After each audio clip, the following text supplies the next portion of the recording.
చేసేంత వరకు కూడా ఈ మన యొక్క యాక్షన్ చర్యలు అయితే మరి ఆపకూడదు అనేది నేను అభిప్రాయపడుతున్నాను వాసుదేవ్ గారు. రైట్ అండి. ఒకసారి మనం విష్ణువర్ధన్ గారి దగ్గరికి వెళ్దాం. విష్ణువర్ధన్ గారు, ఐఎంఎఫ్ లోన్ ఒకసారి అంటే క్వశ్చనబుల్ ఇంటిగ్రిటీ అక్కడ కనిపిస్తుంది.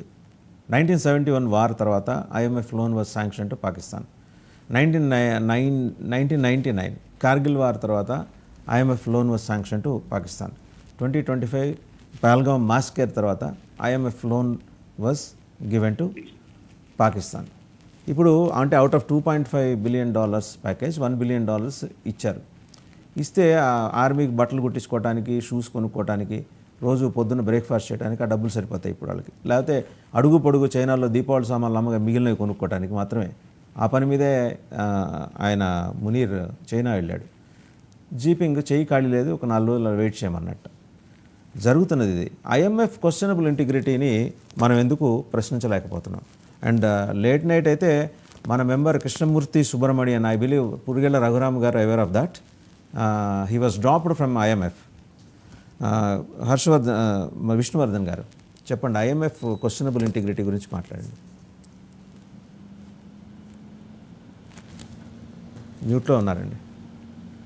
పెద్దలందరికీ నమస్కారం sir.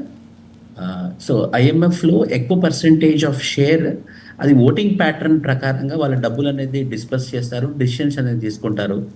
So high percentage of voting మాత్రము యునైటెడ్ స్టేట్స్ ఆఫ్ అమెరికాకు ఉంది. So United states of America ఏదైతే బ్రోకరేజ్ చేసి ఈ పర్టికులర్ సీజ్ఫైర్ అగ్రిమెంట్ ఏదైతే తీసుకొచ్చిందో, అందులో సీజ్ఫైర్ అగ్రిమెంట్ చేపించడమే కాకుండా $2.5 బిలియన్ అప్రూవల్ కూడా ఇచ్చి అండ్ $1 బిలియన్ కూడా ట్రాన్స్ఫర్ చేసింది. సో దీని ద్వారా మనకు అర్థమయ్యేది ఏంటంటే, యునైటెడ్ స్టేట్స్ ఆఫ్ అమెరికా ఖచ్చితంగా మీరు అమెరికా మీద, మీరు ఇండియా మీద యుద్ధం చేయండి అనే కోణం ఒకటి ఏర్పడుతుంది ఇండైరెక్ట్గా.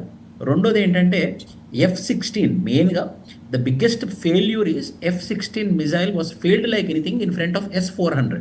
మన దగ్గర ఉన్నటువంటి యాంటీ మిజైల్ డిఫెన్స్ సిస్టమ్ అయినటువంటి S-400 ఆ F-16 అమెరికన్ మిజైల్స్ని పటాపంచలు చేసేసింది. సో F-16 యొక్క ఎఫిషియన్సీ కానివ్వండి, దాని యొక్క ఇంపార్టెంట్ క్రెడిబిలిటీ మొత్తానికి పడిపోయింది అనమాట.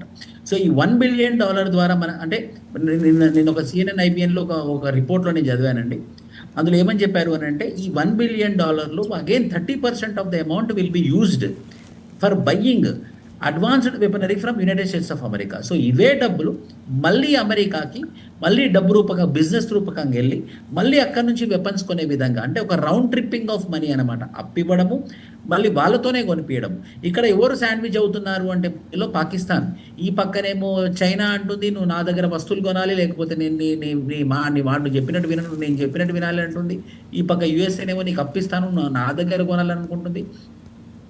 ఒక భారతదేశం మీద పగ తీర్చుకోవడానికి తన యొక్క ఆత్మ వంచన చేసుకుంటుంది పాకిస్తాన్. ఇదొకటి సార్. దీంతో పాటు ఇంకొకటి చెప్పాలనుకుంటున్నాను నేను. నిన్న జరిగిన మన ప్రధాన honourable prime minister of India ఒక 3 ఫ్రేజెస్ని వాడారు. ఒకటి స్టేట్ స్పాన్సర్డ్ టెర్రరిజం అని అన్నారు. అంటే లిటరల్లీ పాకిస్తాన్ మీద చాలా పెద్ద ఆరోపణ చేశారు, అంటే చాలా పెద్ద మాట అన్నారు. ఆరోపణ నిజంగానే అది స్టేట్ స్పాన్సర్డ్ టెర్రరిజం ఉంది, అక్కడ గవర్నమెంటే టెర్రరిజాన్ని స్పాన్సర్ చేస్తుందని ఒక ప్రైమ్ మినిస్టర్ పొజిషన్లో ఉన్నటువంటి పొజిషన్లో ఉన్నటువంటి పర్సనాలిటీ ఒక మనిషి అనడం చాలా గొప్ప విషయం. అది డైరెక్ట్గా క్లెయిమ్ చేశారన్నమాట వాళ్ళ మీద. ఒకటి. రెండోది నేషన్ ఫస్ట్ అన్నారు. మాకు అన్నిటికన్నా ముఖ్యం నేషన్ ఫస్ట్. ఎప్పుడైనా సరే ఏది జరిగినా సరే మేమేం పర్సనల్ ఇండివిజువల్ కానీ, రాజకీయంగా కానీ, పొలిటికల్ పార్టీ ప్రకారంగా కానీ ఇవన్నీ ఏమీ చూడను నేను, నేషన్ ఫస్ట్ అనే టాపిక్ని తీసుకొచ్చారు. మూడోది గ్లోబల్ టెర్రరిజం యూనివర్సిటీ. సో ఏదైతే పాకిస్తాన్లో ఉందో బగల్పూర్ ప్రాంతము గ్లోబల్ టెర్రరిజం యూనివర్సిటీ, ఏ ప్రాంతంలో టెర్రరిస్టు దాడులు జరిగినా కూడా దాని మూలాలు ఈ పాకిస్తాన్లోని ఈ పర్టికులర్ బగల్పూర్ అనే ప్రాంతం నుంచే జరుగుతుందని చెప్పేసి చాలా క్లియర్ కట్గా చెప్పారు సార్. ఇంకో విషయం ఏంటంటే, ఆ రిపోర్ట్లో ఏమన్నదని అంటే, బట్ ఇది ఎంత అథాంటిసిటో తెలియదు కానీ ఒక రిపోర్ట్లో అయితే ఏమన్నదని అంటే, రావల్పిండిలో ఉన్నటువంటి ఎయిర్ ఫోర్స్ ఆర్మీ హెడ్ క్వార్టర్స్లో ఉన్నటువంటి అసీం మునీర్ బంకర్లలో దాచుకున్నారు. రావల్పిండిలో కూడా బాంబులు వేయడం వల్ల అసీం మునీర్ అనే మనిషి కూడా ఎస్కేప్లో ఉన్నాడంటే is running behind protecting his own life అని చెప్పేసి ఒకటి ఉంది. మనకు తెలిసిందే 9 టెర్రరిస్ట్ స్థావరాల మీద బంబార్డింగ్ చేస్తూనే 11 air force bases Noor Khan అనేది చాలా పెద్ద ఎయిర్ ఫోర్స్ బేస్. నిన్న నైట్ బాంబ్ వేశారు నూర్ ఖాన్. సో అలా మొత్తం 11 ఎయిర్ ఫోర్స్ బేసెస్ మీద బాంబ్ చేసినప్పటికి కూడా ఈ ఐఎంఎఫ్ ఎందుకు లోన్ ఇస్తుందన్నది, ఐఎంఎఫ్ ఎందుకు ప్రమోట్ చేస్తుంది, ఐఎంఎఫ్ ఎందుకు పాకిస్తాన్కి లోన్ ఇవ్వాల్సిన అవసరం ఎందుకు వస్తుంది అన్నది మాత్రం ఖచ్చితంగా ఇది చాలా చాలా డౌట్స్కి తెరతీస్తుంది. మరి యునైటెడ్ స్టేట్స్ ఆఫ్ అమెరికా వాళ్ళ దేశానికి దెబ్బపడింది. 9/11 2 ట్విన్ టవర్స్ని లేపేశారు ఈ పాకిస్తాన్కి సంబంధించినటువంటి, ఆఫ్ఘనిస్తాన్కి సంబంధించినటువంటి తీవ్రవాదులు. మళ్ళీ నువ్వు పెంచి పోషిస్తే మళ్ళీ నీ తలనే నరకే పరిస్థితి వస్తుంది వాళ్ళు. So United states of America ఎందుకు ఈ ఆలోచన చేయట్లేదు అని చెప్పేసి మాత్రం అందరిలో ఇది చాలా పెద్ద ప్రశ్నలు అయితే మిగిలిపోతుంది వసుదేవన్ సార్. రైట్. ఒకసారి రఘురామ్ గారి దగ్గరికి వెళ్దాం. రఘురామ్ గారి కన్నా ముందర కల్నల్ పరమేశ్వర్ కూడా జాయిన్ అయ్యారు విత్ యూనిఫామ్. కార్గిల్ హీరోకి సాల్యూట్. కార్గిల్లో మన కల్నల్ పరం గారు నేరుగా ఉన్నారు కార్గిల్ యుద్ధంలో. సో మొత్తం entire panel has to salute team అండి. మనస్ఫూర్తిగా వారిని గౌరవించుకుందాం. వారి దగ్గరికి వెళ్ళే ముందు ఈ బిలావర్ భుట్టో ఏం మాట్లాడో ఒకసారి చూద్దామండి.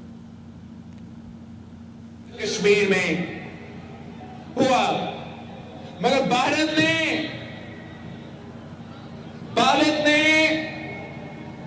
पाकिस्तान पे इल्जाम लगाया है. भारत ने अपना कमजोरियां छुपाने के लिए अपने अवाम को बेवकूफ बनाया.